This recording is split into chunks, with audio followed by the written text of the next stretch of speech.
Transformer une base militaire désaffectée en un gigantesque parc de production d'énergie solaire, voilà le pari du Conseil général d'Eure-et-Loir et de son président, le sénateur Albéric de Montgolfier. 750 000 panneaux photovoltaïques sur presque 250 hectares à Crucé-Village dans l'Eure-et-Loir, voici la deuxième centrale solaire la plus puissante de France. Elle permet, quand elle fonctionne à plein régime, de fournir la consommation électrique de 28 000 habitants, une véritable reconversion pour cette ancienne base aérienne de l'OTAN, abandonnée depuis 1968. Ici sur ce site, avant ce parc photovoltaïque que l'on peut voir aujourd'hui, c'était une friche. Une friche avec des bâtiments à l'abandon, abandonnés depuis les années 60, des pistes de bitume et de béton cassées, des friches. Évidemment, la végétation avait repris ses droits sur ce site. Il n'y avait pas d'utilisation, à part malheureusement des rave-parties, un site qui était ouvert, qui était très pollué, et ça présentait un vrai souci quant à l'avenir. Et donc on a proposé, il y a maintenant moins de 3 ans, au ministère de la Défense d'acheter ce site pour en faire une centrale photovoltaïque. Propriétaire du terrain, le Conseil général a accordé un bail de 28 ans à EDF Énergie Nouvelle, qui a pris en charge la construction et exploite le site. De nombreuses entreprises locales ont aussi participé à ce chantier hors norme. C'était le chantier de l'année, c'était un chantier de 2,6 millions pour notre agence de Chartres.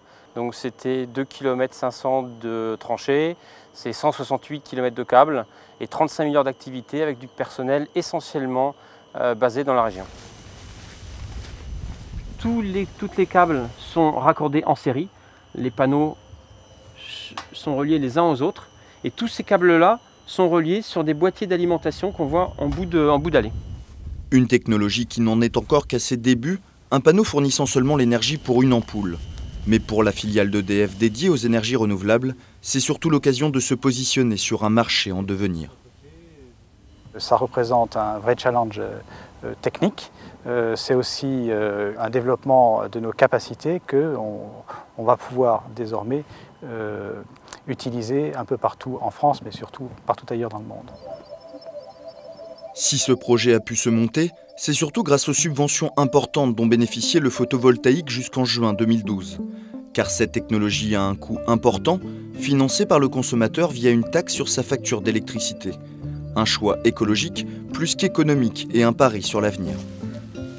Lorsque la France a développé son programme électronucléaire, il a su anticiper sur l'avenir. Je crois que c'est un peu ce qu'on fait aujourd'hui. C'est-à-dire qu'on sait qu'on anticipe en partie sur la fin de vie d'un certain nombre de centrales. Il y aura également des coûts importants de déconstruction des centrales. Donc aujourd'hui, avec à la fois la baisse du niveau du prix des panneaux, avec l'industrialisation massive sur des grands projets, on viendra, dans certains pays, on est très compétitif par rapport à d'autres formes d'énergie. Un projet qui s'inscrit dans une démarche plus globale, l'ancienne base faisant l'objet d'une dépollution, notamment des bâtiments amiantés qui étaient nombreux sur le site. Des espaces naturels sont aussi préservés. Objectif, un terrain 100% propre à la fin du bail d'exploitation. Dans 28 ans, si nous devons démanteler le site, on le démantèlera et le site sera complètement propre pour d'autres activités ou pour un retour à la nature. Ce sont les propriétaires des lieux qui en décideront. Un choix du photovoltaïque coûteux, mais nécessaire si la France veut remplir l'objectif fixé par Bruxelles et par le Grenelle de l'environnement. 20% de l'énergie consommée devra être d'origine renouvelable en 2020, contre seulement 13% actuellement.